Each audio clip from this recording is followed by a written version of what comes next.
and the skill that you can develop is being able to separate yourself from the work. But then at the same time, you need to put 200% of yourself into the work. Discover what actually makes you feel good. Look at that cool sheet.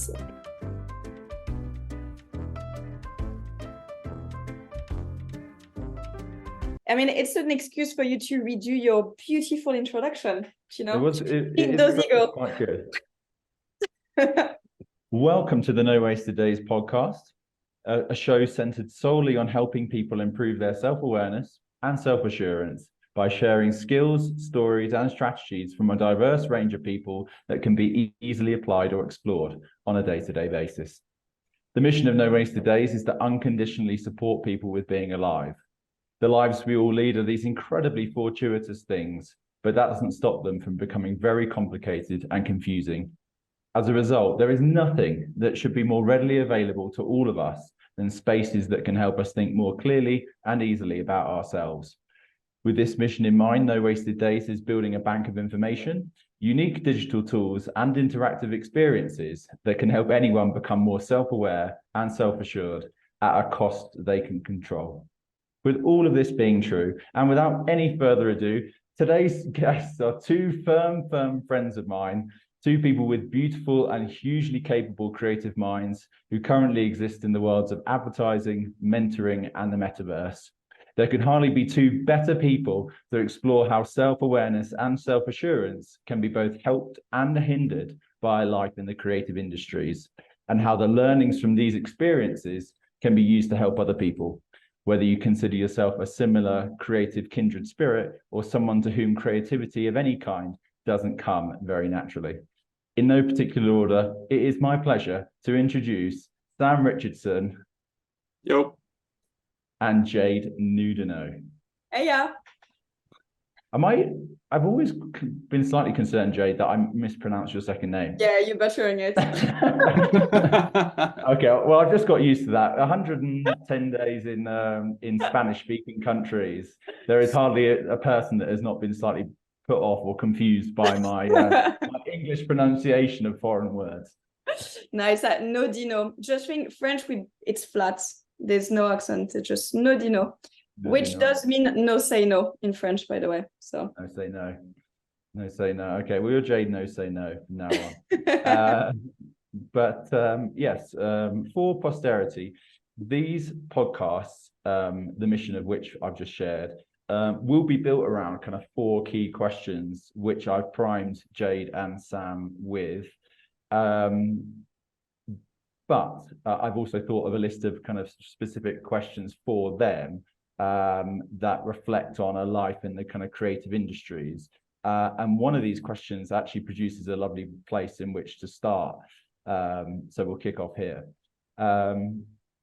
It seems to me, as someone who has worked with people in the creative industries and as a modicum of creativity himself, that if you consider yourself a creative person or are responsible for putting your kind of work out there in the world, there's always this risk that you become highly identified with your own kind of creative output. You know, the work is yourself to some huge degree. So if the work's really good and the ideas are kind of really free flowing and kind of easy to come by and strong, then you feel really good. You have high self-assurance. But if, the work is kind of poorly received, or, that muscle of getting the ideas out of yourself is kind of not so strong at a particular point, then your self-assurance can suffer. Is this a kind of dynamic that you'd recognize, in your own lives or in your own minds? Do you want to go, Sam?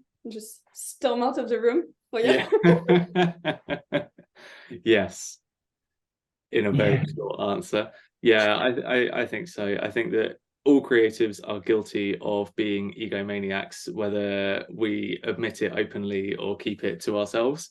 I think that the challenge and the skill that you can develop is being able to separate yourself from the work. And that's the big one. I think like the big difference I'd say between what we do, so advertising as a big catch-all, and people who are actual real artists, is that if you are an actual real artist, being closely identified with your work makes perfect sense, because those are things that are direct outputs from you as a human being. Whereas in advertising or commercial work that we do, realistically, you're coming up with ideas to satisfy the asks or the needs of somebody else, whether that's an audience or a client or whomever. So it's not really a reflection of you as a person. And that's the big difference. And that's the big learning that I found over the years. So definitely, you know, when I started out, yeah, the storming out the room, having the creative strops, all of that sort of stuff, because people didn't see my brilliant vision. But now I'm able to separate and look at the work I'm doing, going, cool, here's a like great idea. Here's a thing that answers a problem, but it's somebody else's problem. And if I think it's a good idea, then great, and I'll obviously support it and sell it the best I can. But if the person who owns that thing doesn't think it's a great idea, then that's fine too. And I think that that's the bit. So yeah, you always get an ego massage when people tell you how clever you are and how wonderful things are. And when you get to see work out in the wild, like everybody wants to see that all the time. But yeah, the thing that I've always tried to do since going from being a junior to myself, like juniors myself, to now mentoring juniors, is helping them transition from putting their everything and that full on like self connection to work into what they're putting out there. Yeah, because at the end of the day, like you put, obviously you like a reflection of your work, because whatever you do, it's always a part of yourself. Like you're answering a brief, so it's a commercial part of yourself that has to answer certain parameters. But then like, yeah, the thing is, especially like what you learn with experience, that you need to detach yourself, and it's really hard, and you need good mentoring and good people around you that show you, because it's really easy to just take things so personally. And I've been guilty of it myself, like when I was younger, and just let things like take you down. But now just when you detach yourself, life is so much easier of everything. But then at the same time, you need to put 200% of yourself like into the work. And really, because as a creative, like when you hire people, and especially, and I tell also to my to my mentees, is do side hustle, do your side project, because it's your personality that makes the difference and makes the work better. So it's kind of like you need to be yourself 100%, but you need to detach yourself from like the outcome. So just become objective of yourself, which does sound counterintuitive, but it's what it is. It's a fascinating little dichotomy, because, you know, Sam, your point was that, you know, if say you were a singer or a music artist or a painter or whatever, then that would be a space where it was better or optimal to give all of yourself. But the kind of devil's advocate kind of question that's bumbling around in my head is there a difference between giving your best effort, applying your skills in as clear and effective way as you possibly could, and giving yourself? Why does there always have to be this kind of notion of self involved, when really, once you've had an idea, once you've created a song, it's sort of this edifice that sits outside of you? It's not really you, it's just an expression of your skills and abilities, you know. So where does that idea that it's you come from? Is it like, I wrote down that potentially it's like when you're young and you have this kind of creative, you know, predilection, and somebody pumps your tires for being creative or arty, you feel good because you're like, hey, well, look at me. And you look for that positive feedback all the time and assume that it must be you that's good, not just the work that's good. You know, would you say that was, you know, where some of this kind of self-attachment stuff starts, even if the work itself is kind of always separate to you? It's not you, it's just an expression of your abilities. Yeah, I think it's like at the end of the day, like the thing is hard is like we're not saying like, as let's say commercial artists, because I mean, not call myself an artist because I'm far from being it, but let's just call it for just to brush the ego. At the end of the day, we are not selling ourselves, we're selling someone else's product. So like our goal as working in advertising is just how do you impersonate someone else's shoes? Like how do you bring yourself and bring your own personality into someone else's shoes? Whereas when you're an artist, you can just vomit on a piece of paper and say, hey, this is me, and you like it or not. It's very much subjective. But whereas for us, there's so many more like parameters, which is, I think it's hard to, and I think you learn by experience to just, fit in those part. Yeah, I agree. I think it's not a question of the effort that you put in. Mm. I think that's, you know, creating great art could be effortless. It Yeah. could just happen. Or it could come from years and years and years and years of experimentation and working really hard. And likewise with advertising or branding or whatever, you put in as much effort as you get out, and that's how it is. But I think it's just the process. Like it's almost like how many filters do you go through before you get to the end result? So from an art perspective, the filter is you. Like, how do I feel? This is the thing. Whereas if you go from a more sort of traditional advertising mentality, it's okay, how do I feel? Well, that doesn't really matter. What's the strategy? What's the approach? Like, what's the information that we've got here? What's the audience ask? What's the blah, blah, blah, blah, blah. Oh, by the way, here's the idea. And that is the separation. And that's the bit that I think makes a difference. I'd add as well, like JD said about being objective Yeah. and having that sense of objectivity. And I think it's really fucking hard to get it right and to learn. And I think as well, like one of the reasons why it's so hard is because everything that we do is subjective. Yeah. And that's the bit. Like it's not, there is no right or wrong answer. It is whatever we put on the page, somebody will have an opinion on it, whether they like it or not. You can't necessarily have an opinion on cold hard facts and cold hard information. You can translate it in different ways and you can sort of create different viewpoints from it. But when you're putting stuff down, people are going to have an opinion. And that's the bit. Like that's the bit where it's hard to separate yourself from it because people can hate it and you can love it. And neither of those options are right. The only one is just your own ego.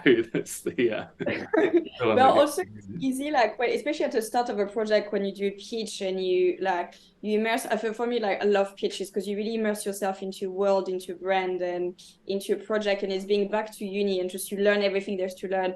But then after around the point, and Sam and I we've been through this a lot, is you get way too creative and way too out of yourself, and you start like losing yourself, and it's the most fun part because you just experiment and tried a lot of different things, but at the end of the day you need to have someone that say, whoa, let's just step back, we had our fun, does that answer like all those parameters? Sometimes yes, sometimes like in 2 seconds we come up with a great idea and a great visual or execution, but yeah. But also I think you do need to have like all these experiment, and like you have to, I keep saying to to my mentee, like keep nurturing your inner child, just keep experiments, but then after just try not to go too deep so you lose sight of the goal, and just kind of it's like that balance. But you have to experiment and be, look at that cool shit, hey, it doesn't answer the brief, but let's save it for something else. Yeah, well, like, these are all fascinating points, and what it makes me think about is that there's a, I'm going to butcher it, but there's a basketball coach that I love called John Wooden, and he talks about kind of, well, whether people love you or hate you, it's kind of no consequence to you, because you know you have a certain set idea of what you are. So you know the adulation, the glory, the hype that you might receive is as much of an abstraction as the painful criticism or the losses or whatever. Do you think that either of you have reached a place in your respective careers or in your minds where actually win or lose, unbelievable acclaim or, a slightly kind of misplaced pitch, you kind of, your self-assurance never really suffers, maybe for some of the reasons you've just explored in terms of like slightly detaching from the work, or having these filters, or seeing it as more of a team project, or actually having a really good framework and basis for kind of breaking down why something happened, because it's very easy when say a pitch has gone badly, to only reflect on your slides or your contribution or your component of it, and maybe join the dots between it not working and what you did, when actually there are many, many factors at play. But it's like thinking of someone who perhaps was listening to this and wanted some of that kind of stability, that win or lose, love or hate, they can always move through life with some purpose and some joy and some certainty about themselves, Have you basically answered my question already from what you've just said, or does that make you think of some slightly new tangential thoughts? I think like I mean, I always thought like, the best way to succeed is to help people succeed. Like at the end of the day, you're a team, and it might be a bit cliche, but communication is key. And within a team, you need to have the space for failure and growth. And it's with failure that you come up to the like good solution. Obviously, sometimes there's deadline and it's not possible, but you need to have that. You need to be able, or you need to have a mentor or a boss or a colleague that's kind of a bit the leader of creating that space. And if no one does it, I think it may be on yourself. So I mean, it's something you try. It doesn't happen all the time, but I feel like when you have that safe space, I think everything can go to shit. And I mean, you feel self-assured, basically. And I know, Sam, I'm gonna massage your ego now. I know you were really good at doing that when we worked together. We had a few chats. We had a few chats. No, but it's a really lovely point though, because it's this self-assurance, self-awareness piece, which I'm sure will come across in all of the conversations, is like a journey. It's not a fixed place. It's a constant kind of like, we're all at different points and we all can kind of make progress in different ways. And yeah, it seems that arm around the shoulder, the caring safety created by somebody important in your immediate environment, whether it's a family member, a friend, a colleague, a mentee, a mentor, or even a mentee, can make all the difference in kind of nudging your own self-assurance forward. It may be relatively temporary because that person can only create that safety in your life for the time in which you share it together. But it is a lesson that perhaps transcends that actually you can create that safety for somebody else, or it is possible to feel that level of safety even if that person isn't there creating it, immediately. That's a thing that it's a bit of compassion that can be afforded to you. Yeah, I agree. And I think as well, it's about taking the time to discover what actually makes you feel good. And that's the big one, especially again, of course, we're going to be talking about advertising because that's our background and everything else that we do. But I'd say there's a big disconnect between what the perceived notion of success and what makes you feel good is versus what the reality is and what genuinely makes you feel good and what genuinely makes you happy. And that's it. Like when you ask me what was a good day like, so context, we all used to work together. And what when you ask me what a good day at our company was, it was rarely, oh, I absolutely nailed this presentation to a client. It was, I went and had a really interesting chat with Richard about No Wasted Days, or Jade and I went on this lovely walk along Regent's Canal and we just chatted about stuff. And in doing so, we came up with a whole bunch of cool ideas and felt really energized by that and felt great about it. That's the stuff. That's the bit that, if we're talking about how have I built self-confidence, how have I, found that self-assurance and everything else, it's taking the time to really notice what the things are that make me feel good. And by like in effect, like what makes other people feel good that I work with, and how can we do better in that front? And that's the thing, really, that's the win. So, when we're talking about how do you deal with losing a pitch, or how do you deal if your team hasn't done well and if you failed at something or whatever, for me it's not even really about the losing the pitch bit, because that you're almost analyzing the wrong thing. Like, who are you really going to be jumping for joy if you win the latest insert FMCG brand? Like, not really. Like, are you going to be jumping for joy if you went for a few beers and like really connected with the people that you work with and just enjoyed that part? That's the bit. So that's where my, I think, opinion has changed a lot over probably over the last year or so, I'd say, because I know I've definitely been guilty, as I'm sure so many other people have been chasing the wrong thing and thinking that's the thing that's going to make me happy. Winning the pitches, getting the awards, being the big dog. Oh, I'm a creative director. Look at me now, aren't I great? None of that shit matters. None of it matters. And that's there's a fabulous join there between what Jade said a moment ago about telling her mentee, to keep what really matters at the front of their mind, whether it's the right audience or the purpose of the work or whatever. Knowing what success is or knowing what you're working towards is as good a compass as any for then processing whatever the outcome was. To that point about processing the outcome, it just so happens that on NoWastedDays.io, there's just been a second there's just been a section added, which is a tool I used when Jade and Sam and I worked together. I don't know if we ever did it together. It was mostly stuff I did within my team, but we had this kind of debrief format where you take an outcome and you bucket what happened into 4 buckets. So the positive and within your control bucket, the positive and outside of your control bucket, the negative and in your control bucket, and the negative and outside of your control bucket. And in all of the heady mix of what people think and feel about why something happened or what was really worthwhile, seeing your own contribution or the contributions from your team split out into those 4 buckets kind of gives yourself a reason to pat yourself on the back, even if something went badly. Because even if the pitch was an absolute kind of firestorm failure, there will still have been things that you did that were positive contributions. You prepared well, perhaps the work was excellent, it just wasn't the right thing for that client at that time. The fact that someone trusted you enough to be in that moment and contribute your skills. There's lots of these hidden things that you can forget in light of the fact that the outcome apparently wasn't exactly what you wanted.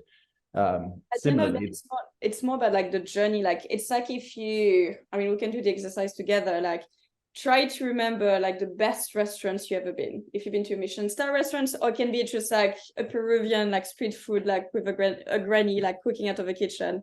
But at the end of the day, the street food, it's different because it's about the experience. But if you try to think of what you ate at that most amazing restaurant, you're most likely not going to be able to tell me what you ate, but you'll be able to tell me who was your waiter, what was the bartender, who are you with, and what was the experience, the conversation, and the kind of like the joy, or maybe if you had an argument, but like the really like the profound sentiment of that happen. At the end of the day, the result, it's not what matter, but it's all that kind of happen during that process or that moment. That's the thing you're going to consider. So it's always like, don't be a dick to people, because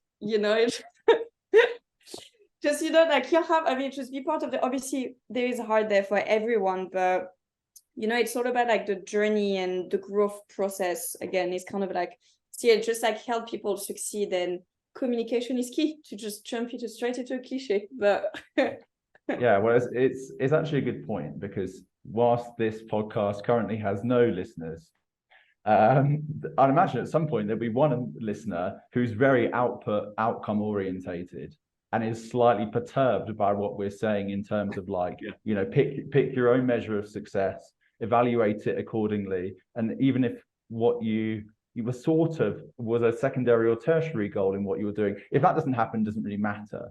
They may be saying, well, of course it matters. My career is dependent on this. My growth is dependent on this.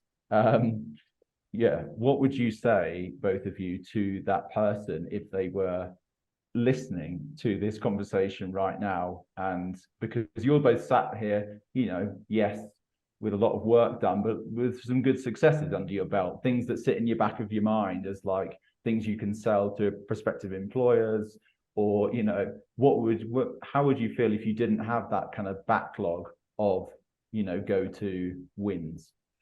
I can take this because next week I am spending an entire week in the Cotswolds with my team discussing Q2, KPIs, Q3 onwards, business plan, objectives, revenue, blah, blah, blah, insert marketing something.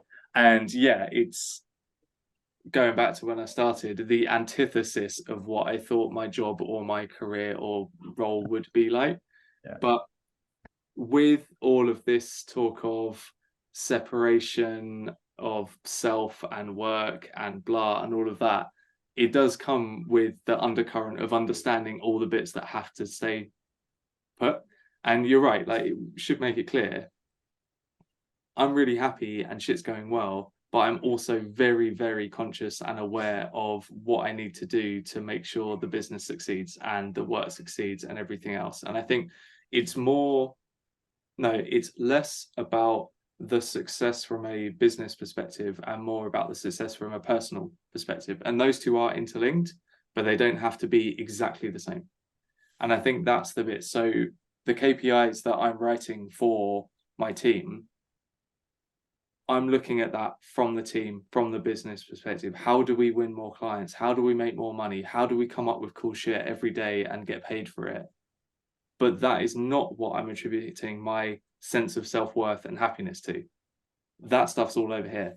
And I think that's the bit that I want to make clear. I suppose you can be sensible in the front and fun in the back, and and that's where I keep my mindset. And like that's the biggest thing. Like that's the biggest thing. Like today, for example, I spent a good hour and a half discussing the strategic flow for a pitch we're working on for a major shoe manufacturer brand, whatever.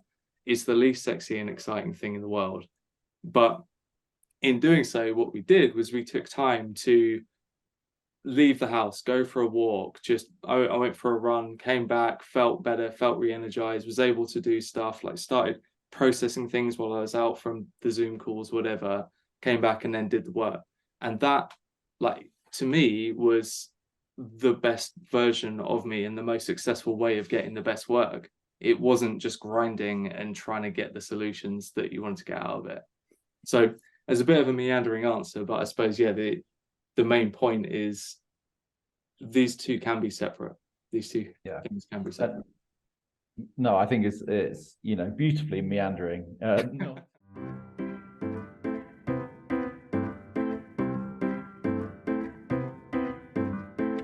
We need, as a creative, we need time to think. Like we need to wonder. We need to you get in, like, our conversation will spark an idea, but like maybe like something outside the window will spark an idea, or something that you read or something that you listen to.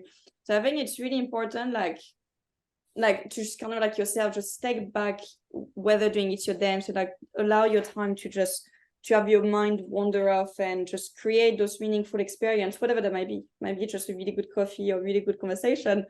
But you need to have like that thinking time to just come back like more energized, but also have like a different perception of what you're doing, because you might be stuck for like 2 days and you just can't think, but you need to, with that time, maybe you can see the problem like with a different perspective. Yeah, it's a lovely point, and reminds me of a quote that I posted on the NoWastedDays Instagram channel. Feel free to follow it. I love these. I love it. There's a quote from Carl Jung, and it says, "The shoe that fits one pinches another. There is no one size fits all, way of living life." And it's like, to the point, to thinking about self-assurance and self-awareness as it relates to the creative industries. Know what your process is, know how you get the best from yourself, even if that looks entirely different from what the cultural expectation is, or that of your team, because you're the calmness that comes with knowing you're getting the best from yourself, and hopefully the translation of that into the kind of work that helps achieve, that makes meetings in the Cotswolds really easy, because you've got a lot to celebrate and talk about. That is a good kind of pillar. That's a good takeaway from the self-assurance awareness chat as it relates to being creative. Know your process intimately, and be prepared to defend it if somebody questioned it. I love that. And there's a big push at the moment, from myself and then within the team, like to help develop that process and find what that is. So something that I've been doing recently that I think has led to the best work I've done so far is splitting my day into 3. So again, we've all been guilty of being sucked into like the hyper productivity mindset of like, hey, all you need to do to be the best person is to fill your calendar with 15-minute blocks of every single possible thing you could do. That might work for some people, but it absolutely does not work for me. I've tried it, I've got more stressed, and I've failed. What's working for me is I split my day into 3 now, and that's it. It's input in the morning, process over lunch and like a couple of hours here and there, and then output in the afternoon. That's the thing. So meetings in the morning, get all the information that you need, talk about stuff, basically come up with all the problems that you need to solve, close the laptop, get the fuck outside, go for a run, go for a walk, go for a bike ride, whatever, and just let all of that information start to like percolate in my head. And yeah, like example, last week I went for about 2-hour bike ride and just let my mind wander, and all of the stuff that we've been talking about, all of the problems pretty much like bore through. There was ideas, there was stuff that I could come back to in the afternoon and go, okay, here's some things, like let's do that, let's shape these, and then by the end of the day, job done. Like all of those problems are solved. And it was huge. And I think that's it. Like for me, it's taken 15 years, I guess, to find the process that works. But this is the closest that I think I've got to getting to that point where it's like, this is how I work. This is how I'm at my best. And I'm not for a second saying that, oh, okay, everybody in the world should do this same thing. But it was taking that time to really just allow myself to do it. Like the idea of going, I think, sort of 1 o'clock in the afternoon, all right, I'm going away for 2 hours now. You don't contact me. I'm disappearing. That's a hard sell. That's a hard sell in a lot of places. But if you give yourself that freedom and the confidence to just do it, the outputs speak for themselves. Like that's the bit. You can't get fired for doing a good job in the end.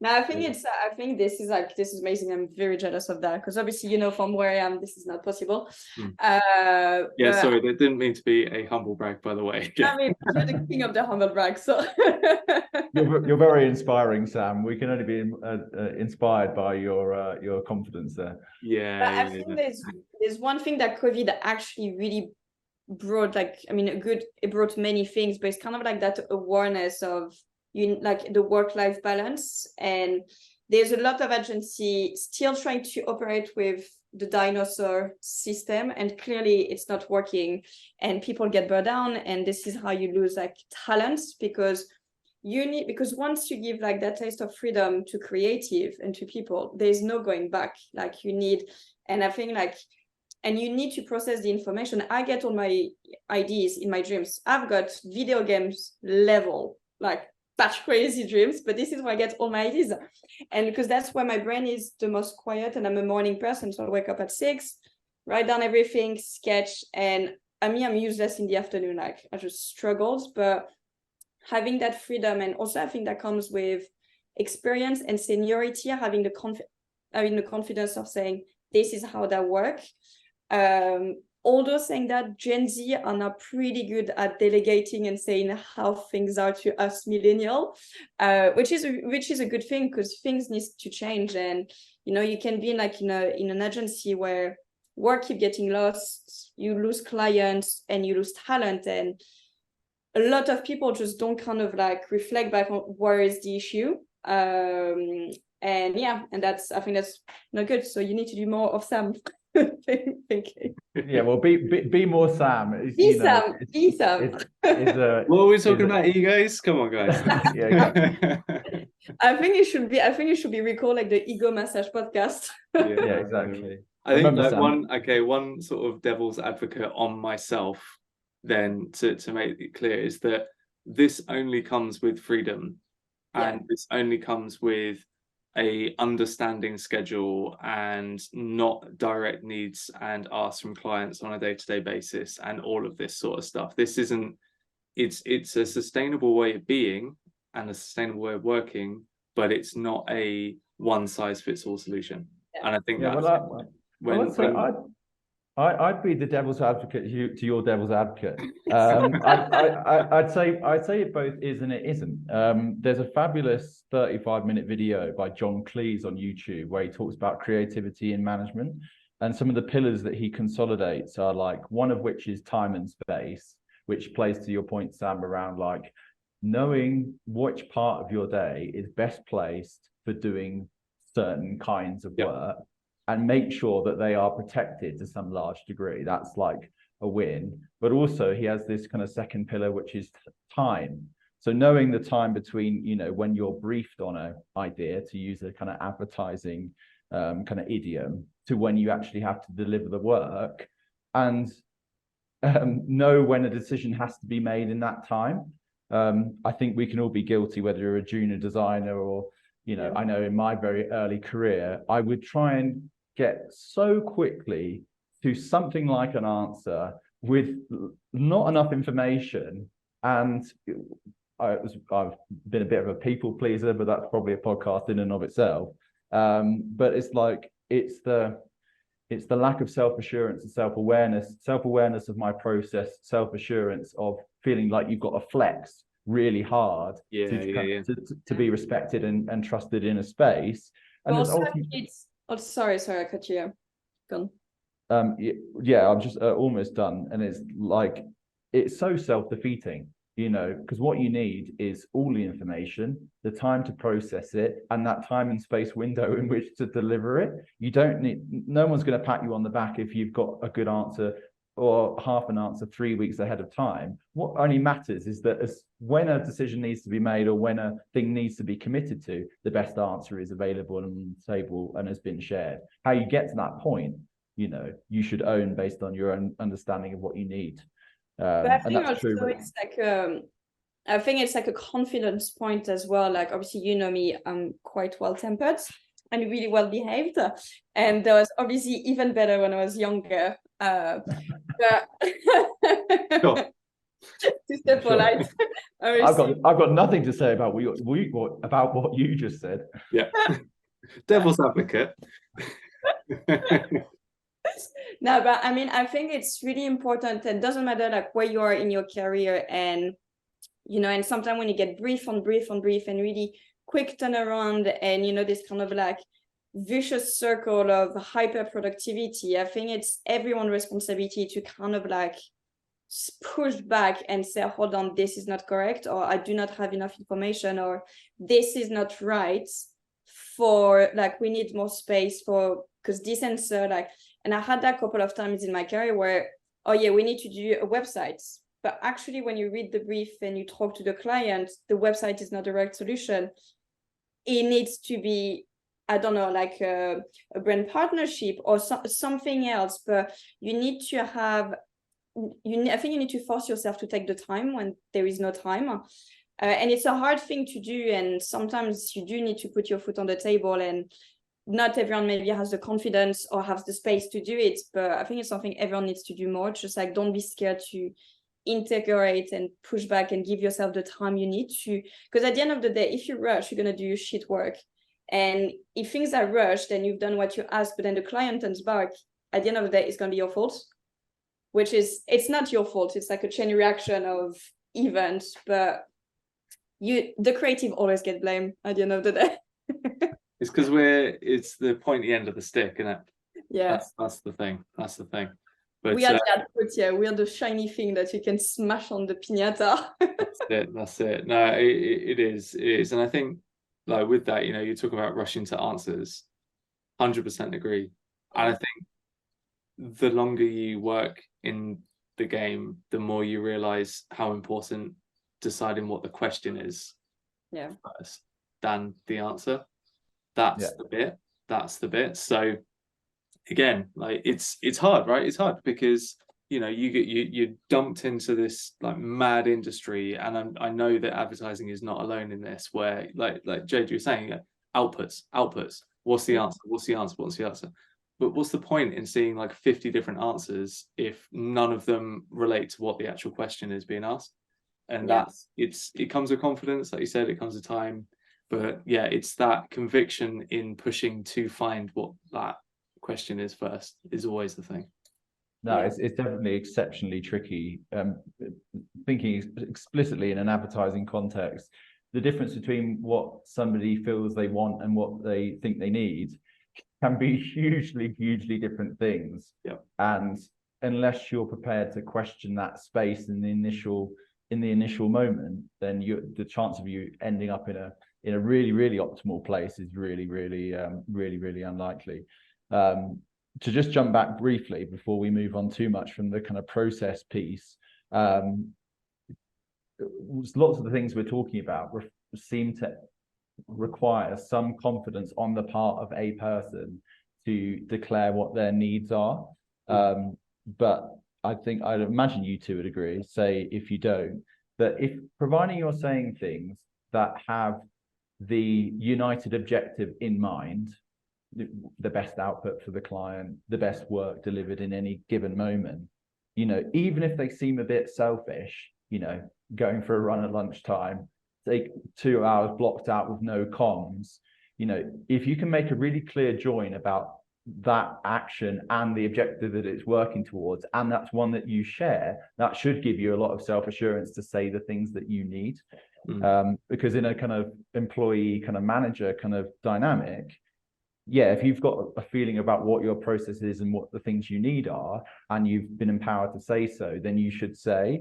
But on the same breath, the manager should support and facilitate those things, but also have enough confidence themselves to steer where they think, hey, I've seen a few people of your kind of archetype that claim they need this, but actually it's what you really need is a bit of this. And you have that safety to kind of figure it out together. It doesn't all fall on the creative person to say, hey, I need this time, and I think this will ladder up to this. They also need the kind of sounding board and steering to kind of say, okay, I think you're right in this respect, but let's just see how this goes. That's treated like an experiment and see how we can learn and grow.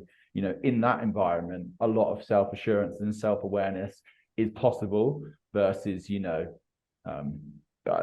can have moments where you've laid your cards out on the table about what you think you need. The first output isn't very good, and then everybody's scratching their heads about who you are and what's going on, which can be quite kind of shuddering for people if they're not careful.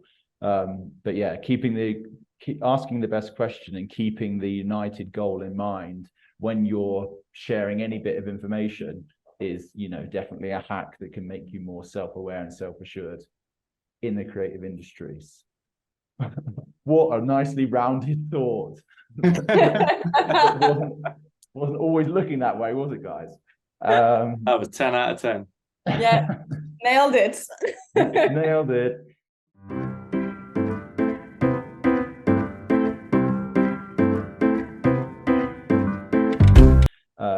How has in this case, kind of creative advertising skill set helped your own A, self-awareness, and B, self-assurance?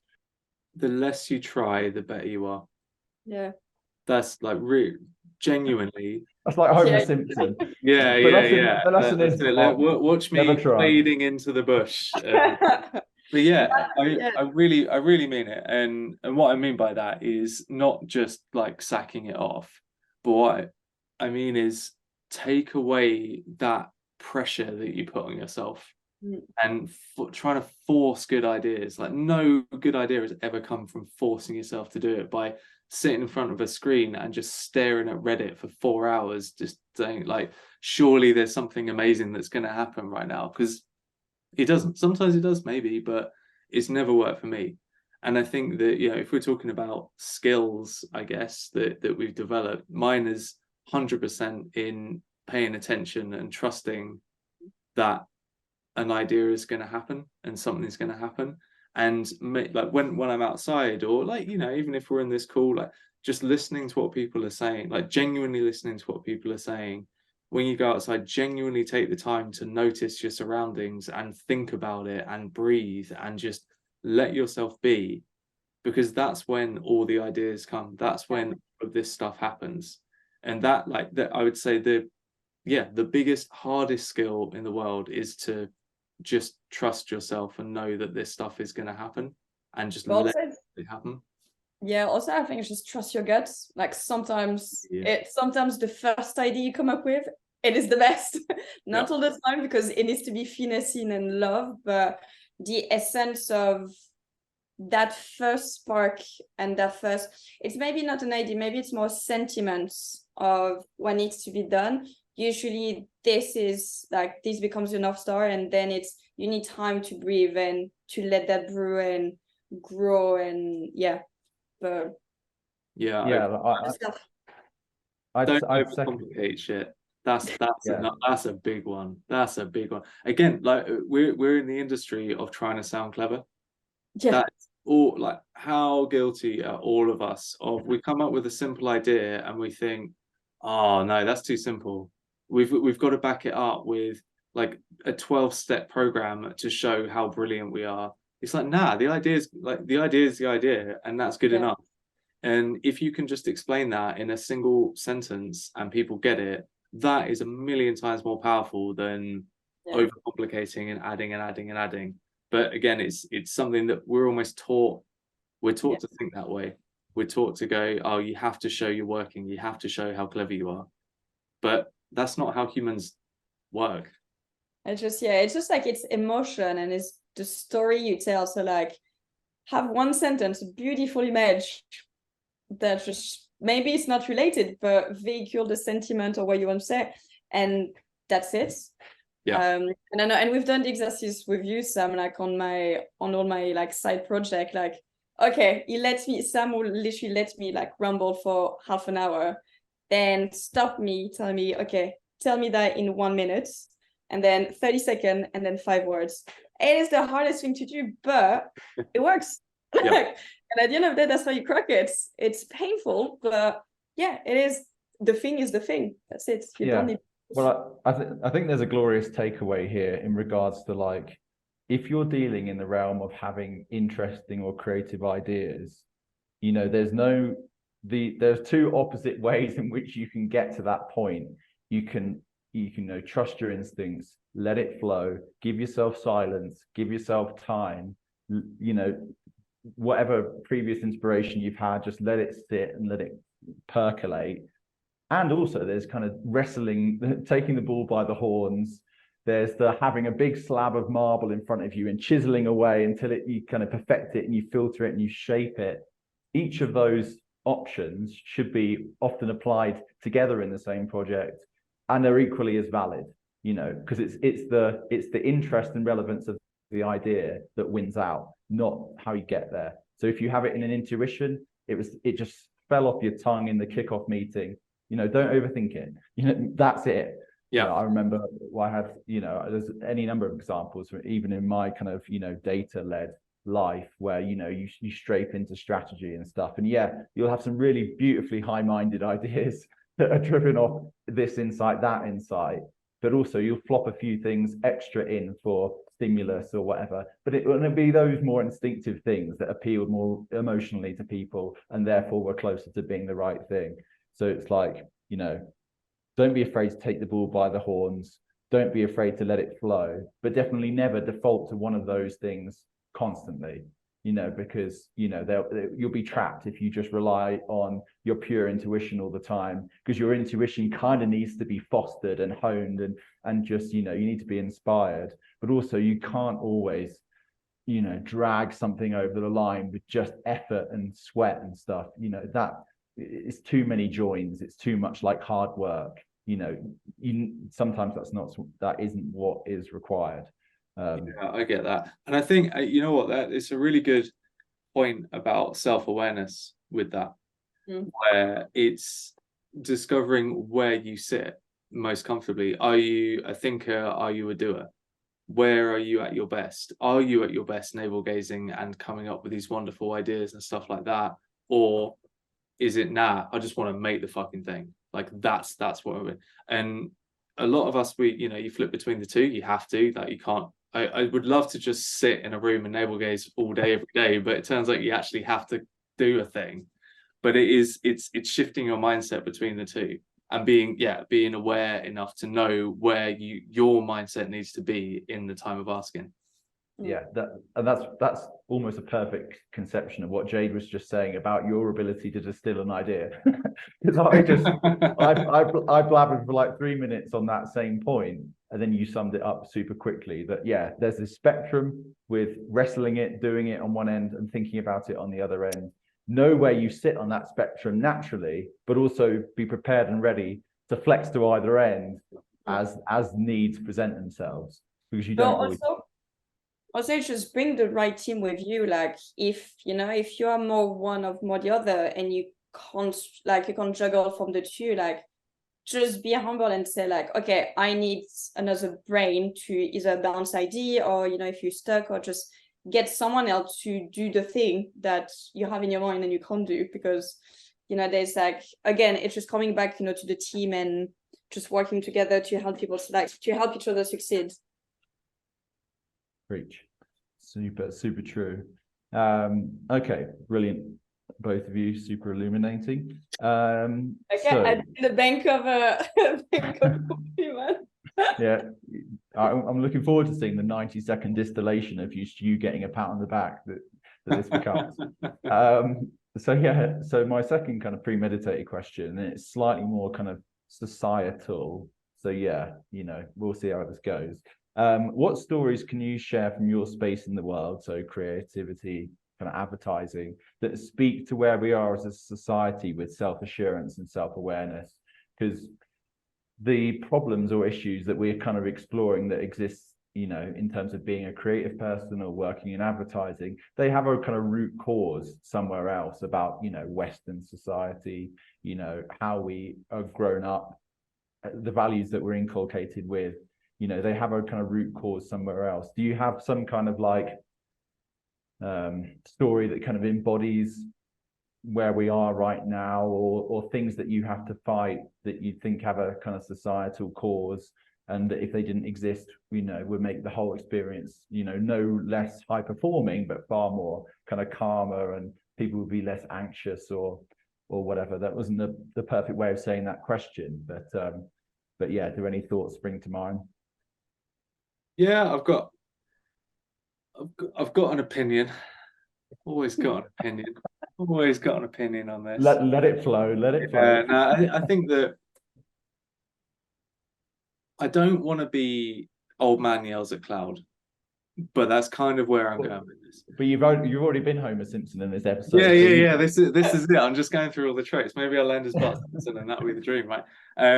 No, I think that we are all hyper aware of social media and the attention economy and the mindset that goes into that, and we've all been guilty of mindlessly scrolling, even when we talk about how terrible it is and how much we hate working with social media. We've all done it, we've all been there. But I think what's become clearer to me relatively recently, or well, over the last year or so, I guess, is that it's not the cause, it's a symptom of this wider mindset that we have created. And it's a mindset that's just self-destructive. It's a grind. It's pushing yourself further and way beyond anything that you realistically should be doing. It's what leads to burnout. It's what leads to not doing something that gives you genuine purpose, so you just feel listless and tired the whole time. It's all of these things. They're totally inextricably linked. And I think that, again, for me, like all of the good stories, all of the positive stories that I have about what I've been up to, and when I've been chatting with friends and family and everybody else, it's being able to take yourself away from that. And I don't mean social media bad, destroy, but what I do mean is like taking that time to step away, give yourself the space, give yourself some time to breathe, and again, just think about what it is that gives you joy and gives you purpose. Because that's what efficiency is to me. Like we talk about efficiency every single day. Like that's it. What's more efficient? Oh, well, it's being chained to your desk and smashing out work. What's more efficient? Making more money for people who've never thought of you and don't care about you. Like none of these things drive any positive reaction from myself and others included. And I think that's where I'm shifting. That's where I'm moving. And I'd like to think and hope that I'm not alone in that viewpoint. I think that it's going to take a long time, and obviously conversations like this, like, you know, this is a nice little echo chamber that we're in right now, where I know I'm preaching to the choir, but Jade, you're talking about like Gen Z. Yeah. That's the thing. It's the perceived intolerance of bullshit that they're bringing to it. It's like, well, why should I work for you? Like, why should I do this thing? Why should I work?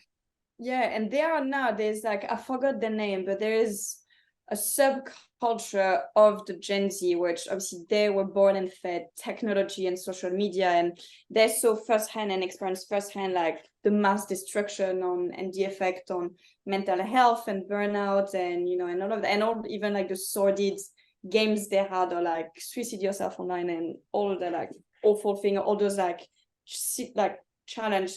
But now you've got like a small part of them that actually, my sister is one of them, and all her friends, they don't have social media.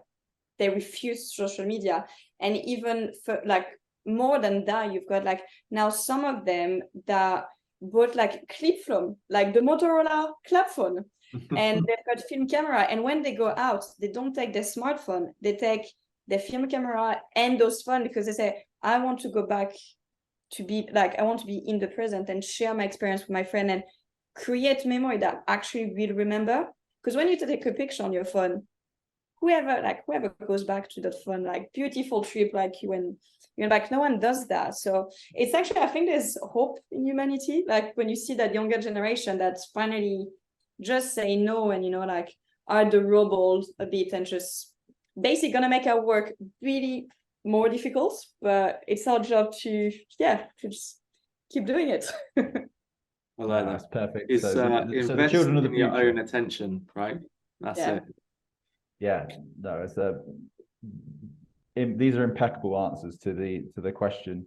And yeah, I'm glad to know that, you know, whilst been traveling, I've been somewhat detached from the various segments of society that we tend to talk about advertising projects through. But yeah, thank goodness there is some subsection of Gen Z which are a bit more dialed into what it means to be alive than, you know, we've actually given them the opportunity to be. To Sam's point, we've given them tablets and social media and a really weird vicarious set of values, you know, from apparently meritocratic capitalist society about what type of suffering you need to do, and that suffering is inevitable, blah blah blah blah blah, when actually we know for sure there are far more sustainable, joy-inducing tenets of life that you're best focusing your attention around.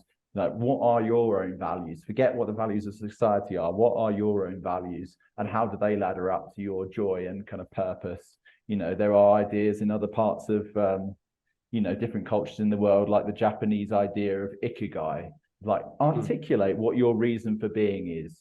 You know, forget what anybody else is. What gives you joy? What makes you feel nice when you get up in the morning, because you know you're going to work towards this kind of reason that you are alive in particularly. And another brilliantly self-serving thought that your No Wasted Days digital journal, if only you choose to sign up to it, it has a year map section which helps you think about these ideas that are far more influential for your own joy and purpose. You know, helps you think about what your values are, helps you think about what your ikigai is, and keeps them all together in one place, so they can be the compass, or one of a couple of compasses that dictate your decisions, not what, you know, social media is telling you, what our current Western society is telling you. There is hope. So back to Jade's final point, there is more hope than just, you know, where we are right now, which varies between sort of bleak and existentially terrible.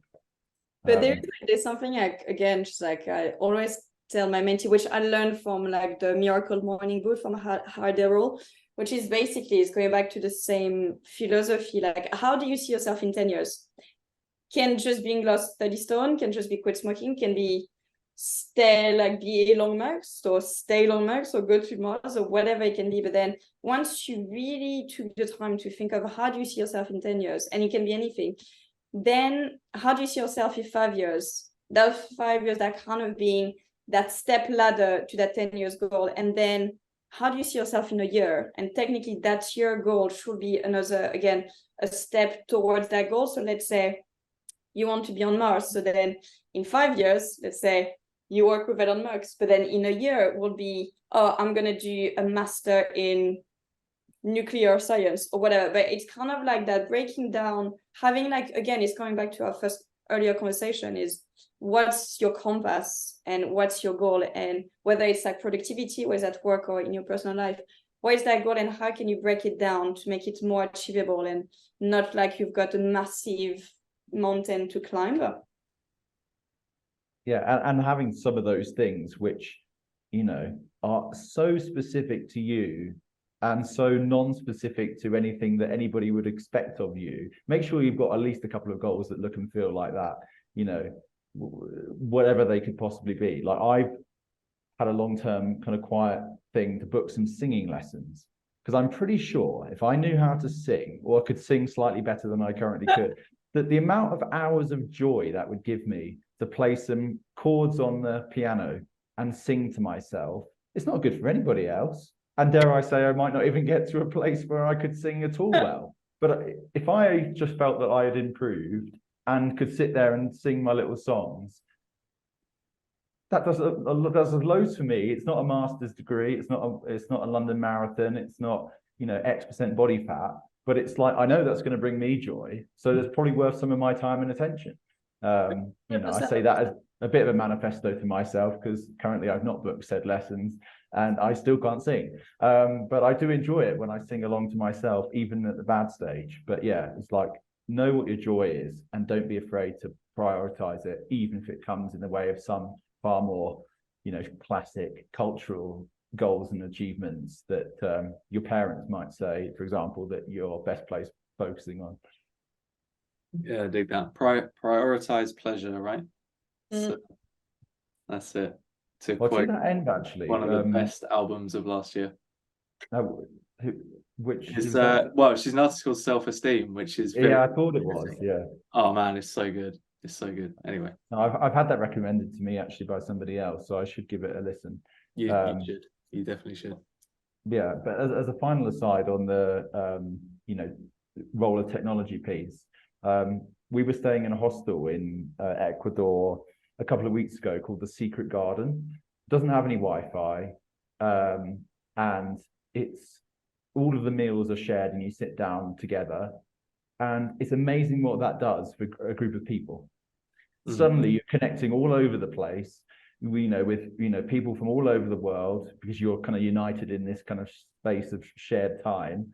And because you can't cheat yourself into cheap thrills on your phone, whether it's your WhatsApp or your Instagram or whatever, you know, you make your own fun. Suddenly people are there, you know, playing games together, reading books together, playing some music together, just cuddling dogs together. And to look at that scene versus a lot of the, you know, the typical version of being alive, particularly in London, and you think, well, we've missed the trick here, because we're acting in a way that suffocates a lot of this all of the time. You know, when, you know, I'm not a Greek philosophy expert, but I know enough to know that there was a person called Epicurus who felt that if you could only exist, or you should prioritize existing in small communes with friends, eating simple food, doing things that you enjoy, you know, and I could, in a moment, I could see that, you know, you're just like, wow, yeah, that would actually be in a bloody joyful way to live, you know, and lots of what the modes we've constructed around productivity and efficiency pale in comparison, as it relates to ways of getting joy, pale in comparison to just this. None of these people are no less productive, but in this moment, look at all the joy and connection, you know, just because we've dialed down the technology involvement just a little bit and allow people just to be bored. Yeah, I think you need to be bored. Boredom is important. No, you have to. Well, that's a massive thing. It's I've avoided going down the as a father route, but I was considering putting parent in the set of skill sets that you had, but it's well, what I was going to say is that, like, just on the boredom point, because, you know, I've read a lot about play. There's a great book called The Power of Play 100% recommend it. It's fantastic. And it goes into all angles of play, because when we're talking about play, traditionally we think, oh, kids, playgrounds, whatever, but it's not. It's about having a playful mindset. It's being open to doing things, experimenting, all of this sort of stuff. But with my massive dramatic life shift of now having a small human to keep alive, I've become very, very invested and interested in how her development's going to be. And, you know, how can I give her the confidence to be playful and creative and invent things and do things. And one of the core threads that come through all of this is that boredom. And it's making sure that they're not overwhelmed with so much stuff to like keep them like, it's like, give them 1 or 2 toys and they'll come up with something. Kids will just create a thing. They'll just have fun. They'll just experiment. They'll be creative just by nature of being. And they'll be just as happy. Like Avery, my daughter, she is just as happy with a cardboard box as she is with whatever toys are in it.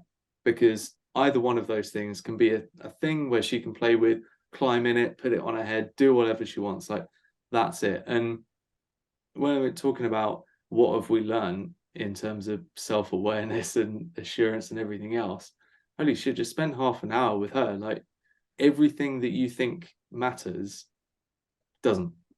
Everything, like all the time you spend on your phone, all the time you spend, none of that matters. Like it just doesn't. And it's amazing. This is certainly not advice. My advice is not have a kid and everything will be great. It's like, what is it? It's like not financial advice. This is not life advice. but it does. It is the ultimate reality check, and it's really helped push my viewpoints on stuff back to where maybe it should be. And that's been a great thing. Yeah, I have not a similar story, because I'm not the same kind of high functioning adult as you, Sam, with a child and a house and stuff. No, you're far high functioning, mate. This is all an act. I've said no to all of that. I've transcended. No, remember what he does? He sells concepts for a living. Remember that? Yeah, exactly. Ideas. Cheeky bastard. But yeah, like I recently, like on my NoWastedDays journal, which I fill in once a day, and I'm planning my kind of day in the kind of middle page. I used to all the time, you know, because I have side projects like NoWastedDays that required time before I had to give my time away for a job. So my first one of the day would always be WBW, or an acronym for work before work. And, you know, when you say that out loud, it sounds absolutely hideous, you know, because it kind of is. It's like this kind of suffering mentality, put the effort in, get up early, blah, blah, blah kind of stuff. But it's like, to the same thought that you said around play, your performance is so intrinsically linked to a playful mindset, or looking at something in the same way as your little girl does, you know, just with this eyes wide open, you know, seeing what's there and just testing things out. So now I've kind of pivoted it to PBP, so play before play. So it's like, what am I going to play at now? Okay, well, it's the landing page or whatever it is, and I look at it with a playful mindset, not with a kind of work goals achievement mindset. Even though that they're both trying to ladder up to the same thing, they're both trying to ladder up to the best of my abilities and therefore something external. But I know I feel a damn sight better when I'm playing versus working, you know, and just that simple shift does loads for my own. I don't know whether it would fall into self-assurance or self-awareness, but yeah, I feel better, and that's good. That's good. So yeah, here's the play. There's been so many studies of like creating time just for yourself before your day starts. Obviously, not being work before work is, it's not the right mindset. The play, I love that, like play before play, but just because there's so many nuisance, whether does maybe not nuisance, but there's so many things and distraction we go throughout the day, whether it's a kid, whether it's work, whether it's a dog, whether it's like whatever. But having this, even shifting your wake up time by an hour, that changed tremendously. Like the days I wake up an hour early, I go to the gym, I have time to actually cook breakfast. If it's a good day, I meditate. but it's on a very, very good day. But just the fact of having even like 20 minutes to potter and do nothing, or just maybe I'll clean something or I'll do something just for myself. But having just like that me time, really selfishly, just me, myself, and I, that just like set the day. And those days when I have that time, created that time for myself, a shit show can happen. It's fine because my times, this is the first thing, I focus on myself first. And the days I don't do that and a shit show happen, then it's much more difficult to be in the right mindset to deal with those things. Yeah, I think is a wanky phrase, which naturally I'll have immediately to hand, having a career in advertising.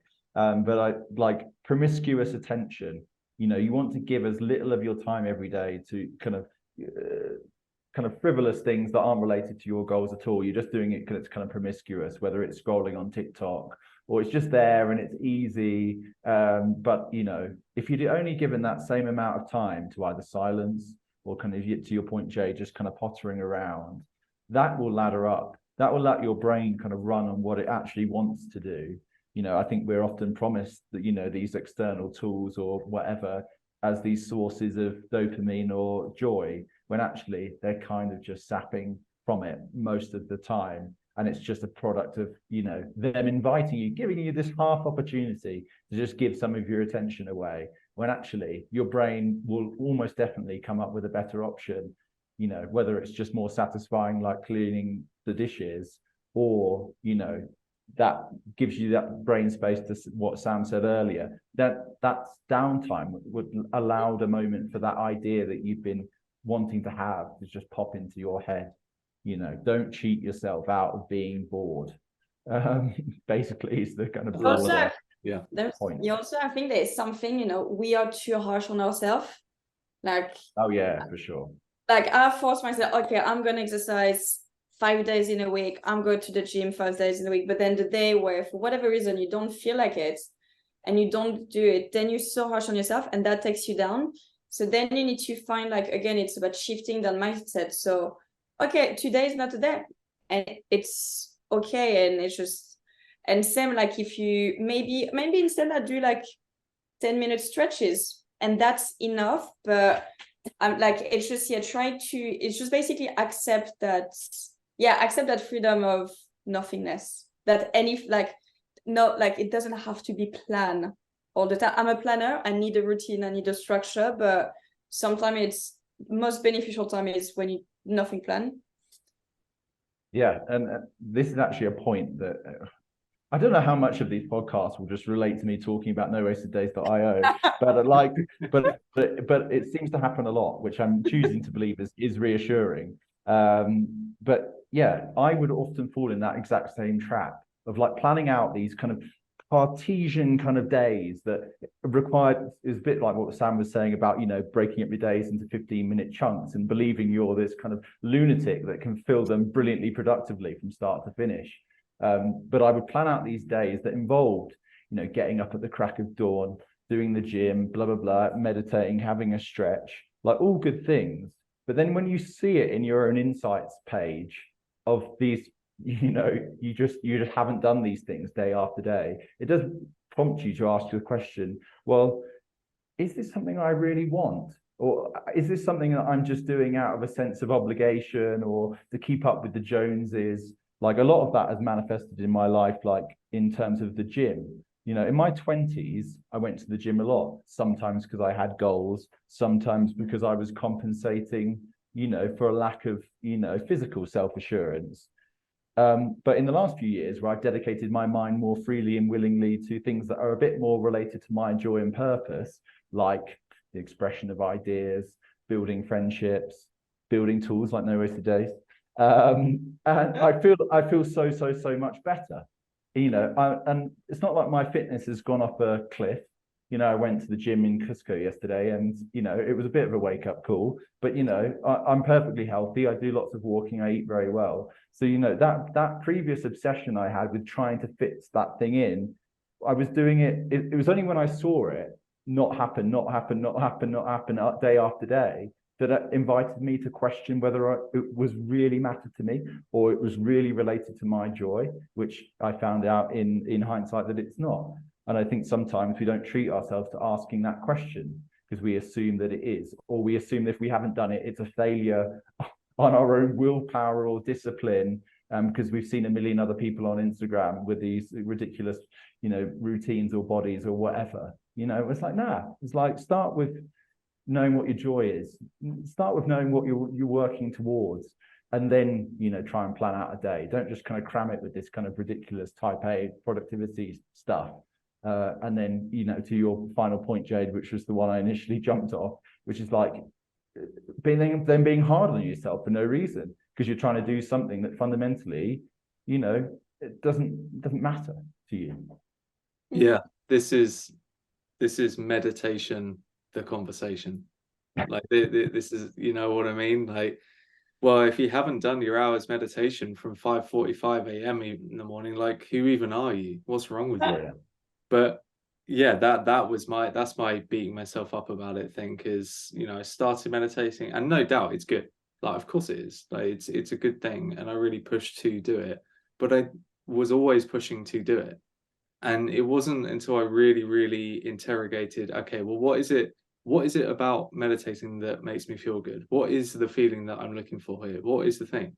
And then you finally come to the realization that it's not necessarily just the act of crossing your legs and doing the thing and closing your eyes. It's how you feel. And you can get that by doing a myriad of other exercises or things. So for me, it's going for a bike ride, it's going for a run, it's doing what, like going for a walk. That's meditation. Just because it's not like the fucking Wim Hof breathing exercise doesn't mean it's not the same output and outcome.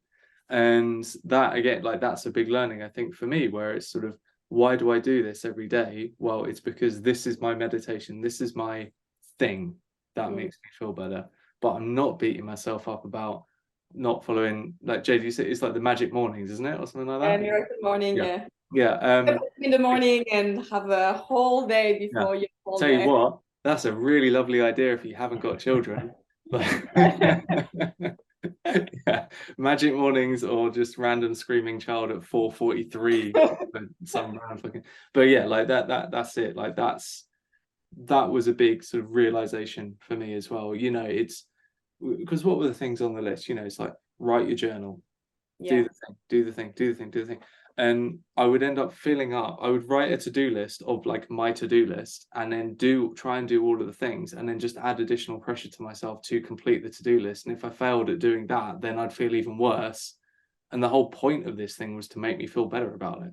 Yeah. And you know what, this ties in super, super nicely to like the earlier conversation around what type of person are you, what gives you joy, and are you an action orientated person? If so, then by all means, like, hit that list, like, do that thing, get the joy, get the dopamine hit out of all of doing that. But if you're not, then that's kind of fine too. You just need to find your own weird tangential amorphous blob of a list that makes you happy.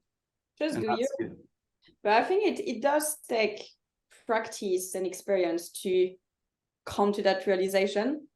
Now, I think we're all been like guilty of trying to feed like an ideal that social media or just life, just like a society can like teach you. But then you try to do it. Like, for me, the good wake up call was I started doing bullet journaling, and it does tell you, and you've got this kind of like reading keys. And if you push a task 3 days in a row, is this important? No, probably not. And it's kind of like reasserting like what's important, what's matter. But before doing that, I've tried the miracle morning. I've tried waking up at 5:30. I've tried to do every single thing that people tell you, oh, it's gonna make you feel good. But at the end of the day, it doesn't. No. So I think, and also like a lot of people, you've got, they are guilty of preaching, oh, this works for me, so you should do it. It might work for you, but maybe, like, I know, like, I'm not a runner, so meditation while running is definitely not it's definitely not. But swimming, on the opposite, like, that's where when I'm in water, that's where I kind of switch off. Or when I cook, just cooking, it's just like that simply creativity of not thinking and putting ingredients together. For me, that's my meditation as well. So it's just, understanding what's good and what works. I mean, not what's good, but what works for you. Yeah. You know what? I think that might be one of the hardest things in mentoring. Yeah. Where you want to give answers and you want to help, but so much of it comes down to self-discovery that you can give the tools and you can give, like here's the Lego set, like here's a Lego set of ideas, but I'm not going to build it for you because my house is going to look completely different to yours. And that's a really big learning that I've had. And this goes for everything from mentoring to managing to all of that, where I remember when I had my first sort of managing job, and I thought, wow, cool, look at me, I'm a manager, like I know what I'm doing. If I've made it, then surely my method is the way. It's the thing. And then I would be frustrated with people in the team that were like clearly not doing what I thought was the right way of doing things.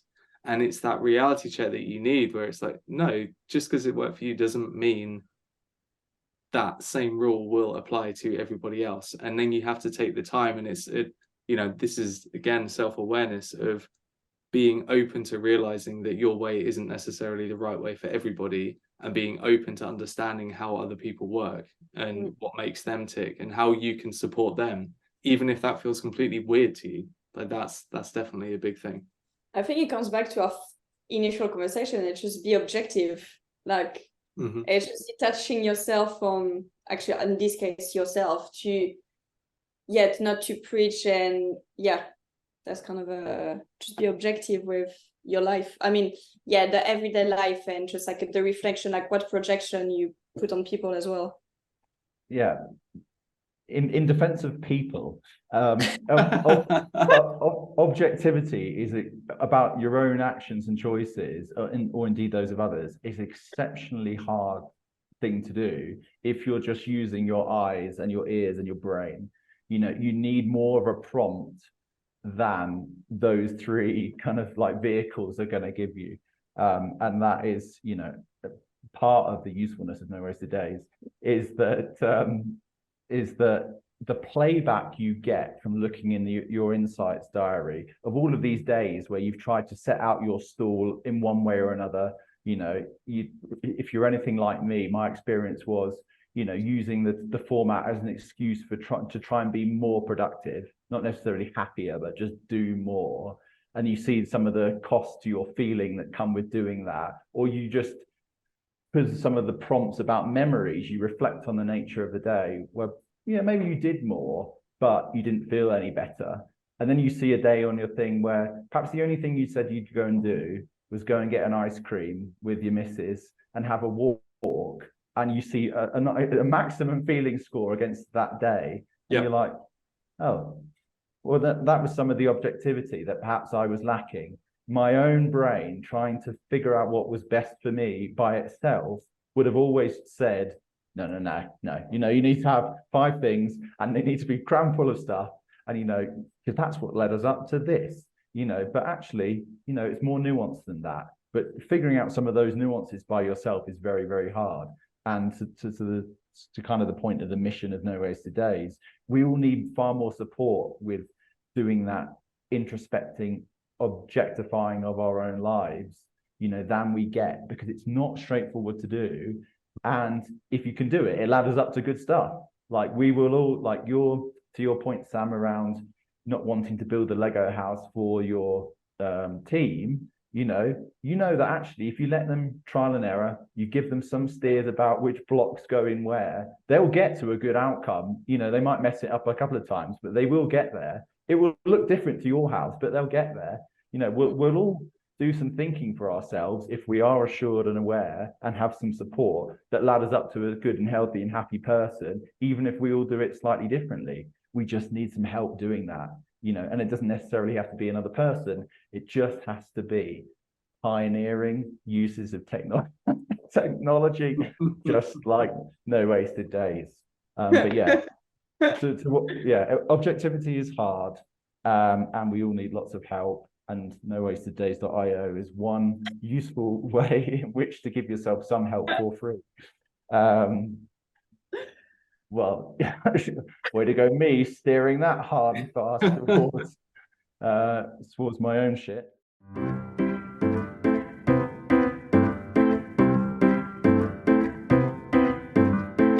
Do you have a kind of technique or an activity that anybody could do that is kind of creative or involves, having a creative idea that you feel has improved your self-assurance or self-awareness, or indeed would improve that of other people? And it's just a little kind of technique or activity. It could be, Jade, you already mentioned Sam's one about turning a 3-minute elevator pitch, make it 60 seconds, make it 30 seconds, make it 5 seconds, that kind of thing, but maybe not that thing itself. Well, I think everyone can have an idea. I think everyone is creative. Like as a kid, we're all creative. There's this great, I think it's a Pixar short that shows like this really colorful world, which is kids playing around and being kids, and the gray adult world. And it's like this kid trying to stay creative and colorful, but then you've got just the weight of society that just teaches you of, no, you need to go to the office, you need to do 9 to 5, and then losing his color. And obviously more of the story, the dad lets him creative, and then they're all creative, and then they're all colorful together. But I think we all, at the end of it, we all are creatives. Like everyone can have an ideas, and I think like any agency, when they do a brainstorm should be open to everyone, because if like everyone has a different perception, and those perceptions are the most important. So I guess it's more like, if someone tells you you're not creative, well, tell them to fuck off. But no, I think it's just nurture your inner child and nurture your passion. If you love obscure metal Norwegian music, just go for it. Just go full on into it. Like, go explore, go to the museum, just go read, I think it's just be open and aware of the world that's around you. I think the creativity comes from everywhere around you, and everyone is a creative. Yeah, no, I think that's a lovely point. Like, the thing that just came to my mind, because again, trying to put myself in the head of someone who perhaps, has become that gray version of an adult via just, succeeding at challenges put in front of them. Like, they're very high functioning, they've got the best degrees, they've got a great job, but they're kind of scratching around, wondering why they don't feel a little bit better than they do, or they don't have much idea of what they are as a self. Lots of those people might be trapped by the idea of being crap at something. They might want to, pick up the bass guitar and try and, play some stuff from their favorite Norwegian death metal band or whatever you just mentioned, but they'd be too trapped by the idea of being crap, because they're so high functioning in the rest of their life, and they see that as what they want to present to the world. When actually, it's not, it's kind of betrays my idea of a technique or activity, but it's at least what came to my mind. Is just like, I think lots of the joy I experience in life is not worrying about how good I am. I'm gonna do it because it's what my nose and brain is telling me it's worth doing now, and I have a feeling I'd feel worse or be less self-aware or assured if I hadn't have done that. And I know for sure there are people out in the world, because I sometimes speak to them. I've spoken to them while I was traveling, who you can see it in their eyes. It's like, well, I've got this amazing apartment, and look at my high functioning life. But but they've got no much idea about how they're going to be more self-aware or self-assured. And the way to start that is by not worrying about how good you are. When you see like all those like bankers burning out at 35 and opening a cheese shop, I mean, exactly. Or just go and have like open like a vineyard with like natural wine, like, and just go back to what really makes them happy. I mean, that does tell you something. Like, society just told us you need to force yourself into one scheme, but I mean, that leads to burnout. But at the end of the day, like, I think as human, we've got more than one life.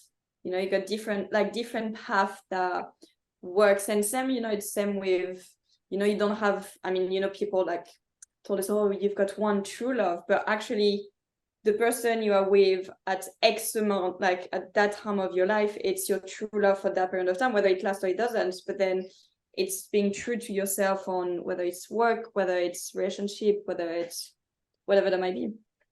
Yeah, no, I couldn't echo that any more strongly. We can probably butcher the famous Confucius quote of like, the best time to plant a tree was 10 years ago, the second best time is now, and just substitute tree for cheese shop.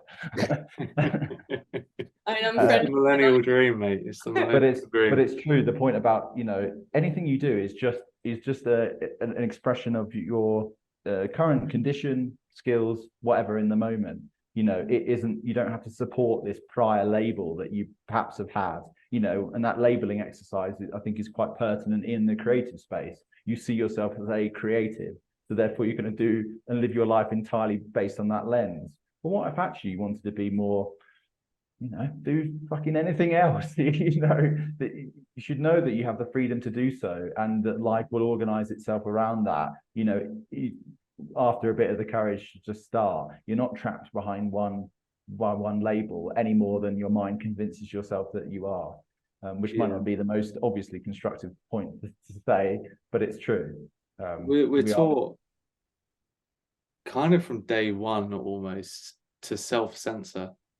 And that's, I think, a massive part of it, where, you know, you're saying, oh, well, I don't want to be shit at this thing, or I'm not creative, or I'm not this, I'm not that, whatever. And even when you're creative, it's, well, I can't show round one, I can't show these random sketches because it's not the final thing. It's not good enough. Or even worse, if you're an artist, then you never launch anything or you never release anything because it's never final. It's never good enough. It's never whatever. And that's like that to me is another major stepping stone in sort of opening yourself up to being rubbish at something, and opening yourself up to sharing things that aren't perfect and aren't done, and having that self-confidence to be able to talk about it and just go ahead with it.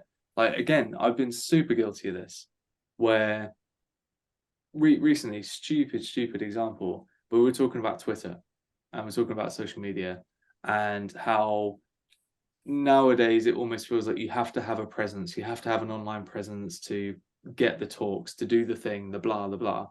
But there's so much like pent up, oh, I couldn't possibly do that. I couldn't possibly say my actual opinion on the internet. I couldn't do that. I spent my entire career coming up with ideas and selling shit for brands, because that's over there. That doesn't matter.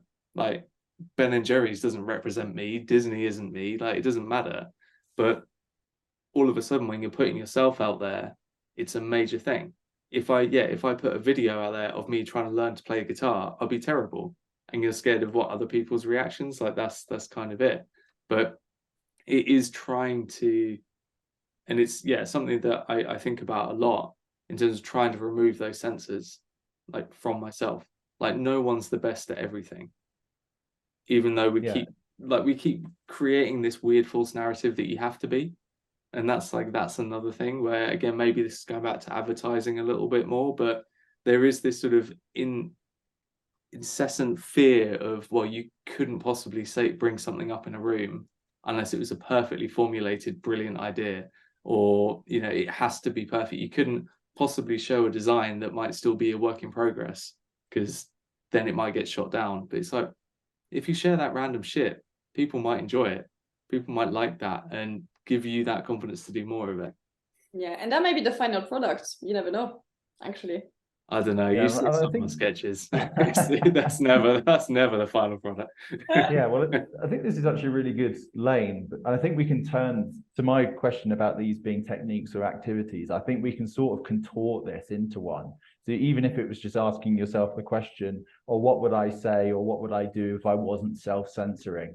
You know, that might just be enough to get something out of somebody listening, that, you know, empowers them to do X, or feel X, or say Y. You know, that might just be the kind of the gateway that they needed. And, you know, and to what we were just saying, you never know where that goes. You never know what that initial kernel of sketch or confidence or whatever, or saying the thing out loud, you never know what that ladder's up to. But you know, you can it's like the Wayne Gretzky quote of, like, you know, you miss all the shots you don't take.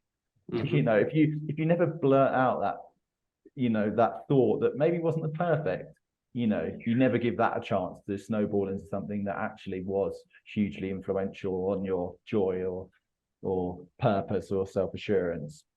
Yeah, I mean, there was a meeting where someone said, "Why don't we send a Tesla into space?" Yeah. You know, like that happened. That was a thing. Somebody said that. What a dumb, stupid idea. What a brilliant idea. You know, it's that's it. Well, yeah, it's like someone says, let's go to the moon. You know, just same thing. Yeah. Side note, that is currently in a pitch deck that I'm working on at the moment. We're trying to send something to the moon. That is a thing. It will be a thing. I'm determined to make it a thing. There you go. And we could probably do another podcast just exploring, you know, advertising and its relative worth when all you're considered doing is sending things into space.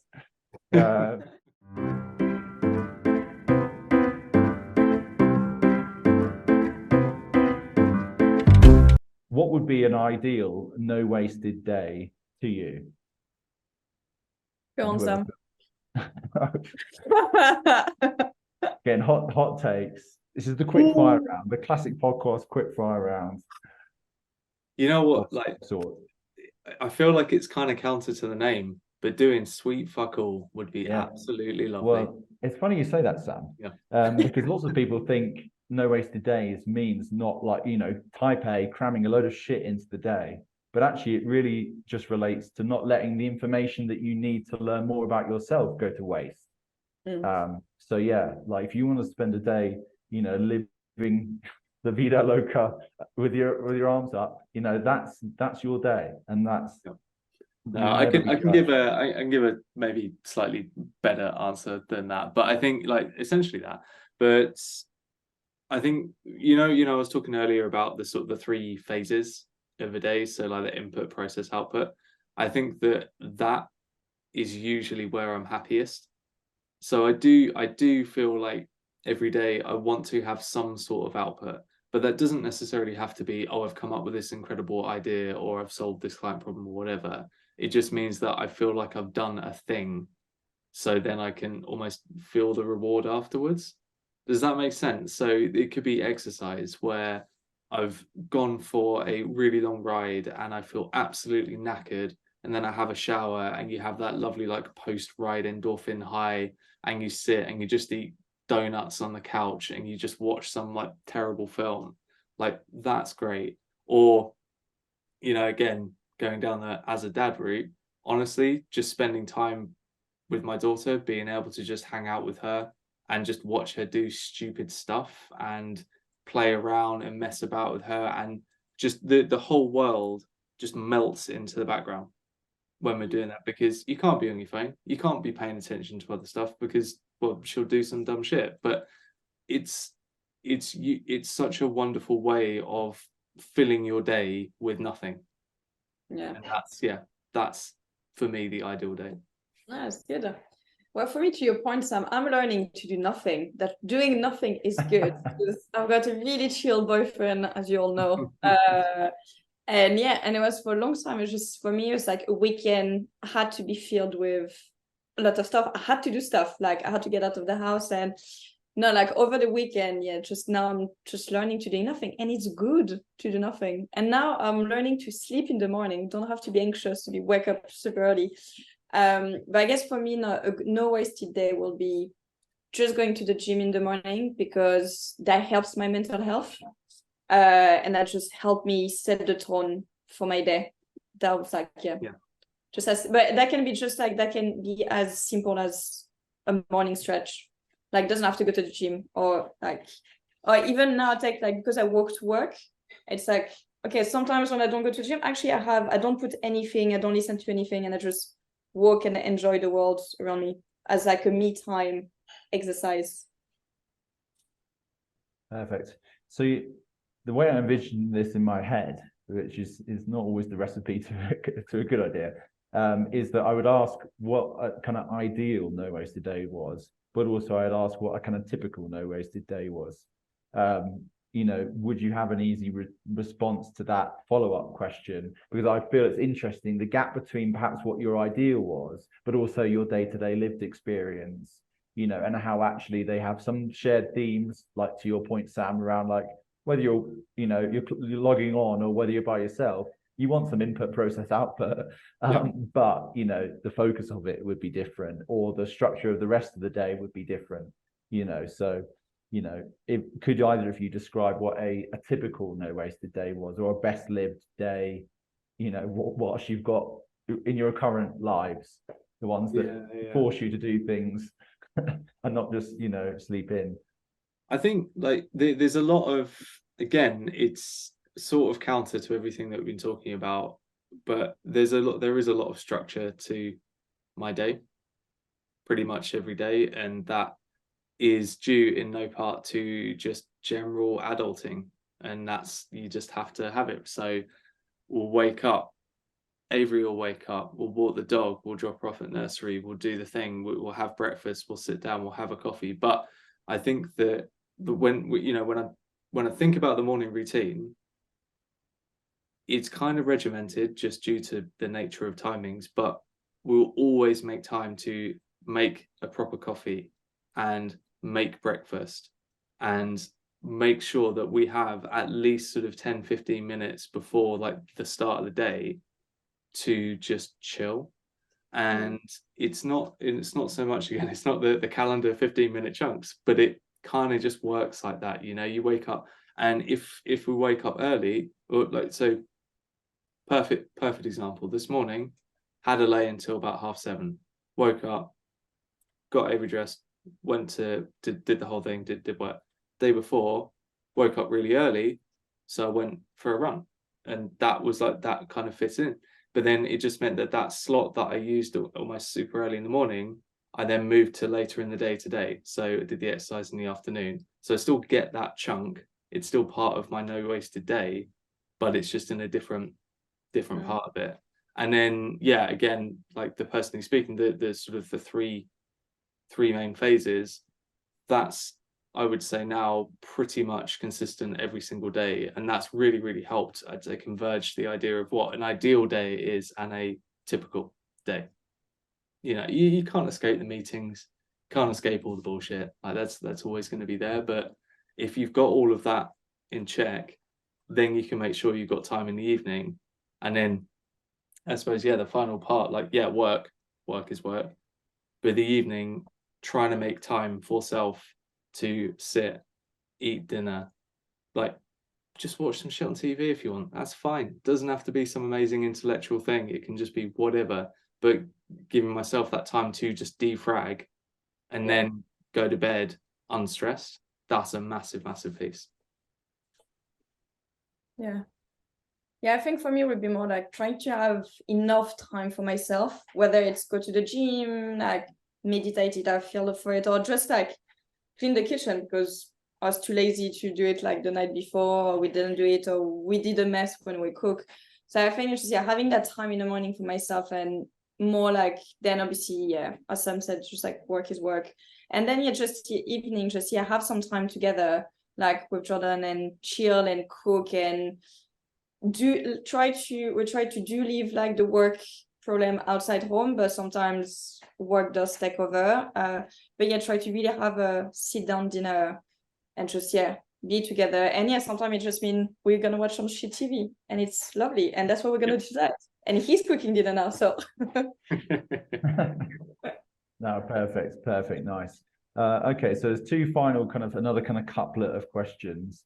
So what is one thing you've added to your life, be it a habit, a service, a bit of wisdom, a product, etc., that has helped you be more self-aware or self-assured? And then on the flip side of that, what's one thing you perhaps removed from your life that in turn has helped you be more self-aware or self-assured?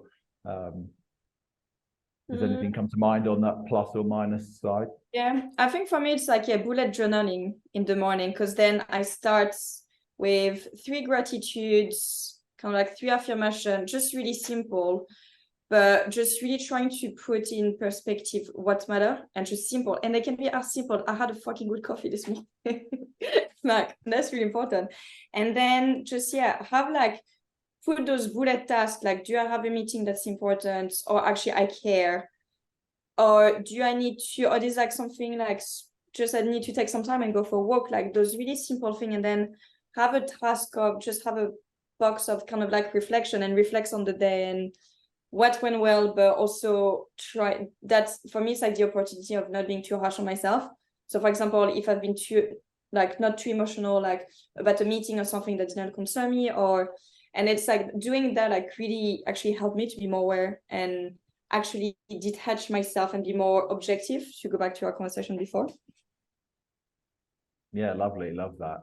So bullet journaling would be the example of a kind of a habit or a product. And in turn, that's helped you add more, self-compassion or, these other kind of bigger emotional layers to your day, which in turn make you more self-aware and self-assured.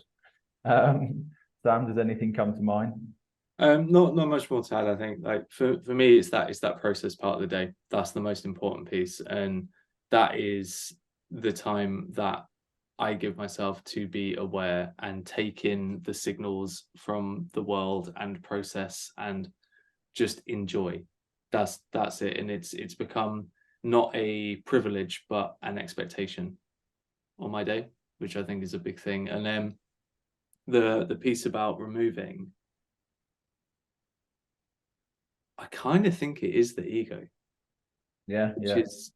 Are you sure you removed it though? Yeah. Oh no, I mean it's become so big that it's just all encompassing, so I don't know. But it's I used to be so aware of, you're in a room, what do? Oh, I'm a blah, I do this thing, whatever. Just cutting that shit out of my life it's really hard, and I'm dismissing it as a thing. Of course it's incredibly difficult, and I feel very, very fortunate to be able to be in a position where I no longer feel like I had to prove myself. And you always feel, oh well, my value is intrinsically linked to whatever people's opinions of me are. That has gone. That has moved to the point in which it's still like it'll always be there, but it's not a major contributing factor to my happiness anymore. And being able to move away from that and separate myself from it has been a massive benefit, I think. Now I don't care. Like, people ask what I do, and it's not my job title. And that's a big shift. Yeah, and I've tried to be sensitive to that in the structure of these podcasts, because like I've described you two as people with certain skills and experiences, not with two people with certain labels. And I think that's really important, because we are not, any job is at the very best a half decent proxy of who we are. So the idea that that's the mode through which we go and explain ourselves to others who we are, and it's kind of a nonsense question. I'm always keen to do that also when we're connecting with people whilst traveling. It's like I'll ask them about a place they've been that they really loved, or an idea that they had that they really have enjoyed recently, as a kind of starter question, versus, oh, so what do you do?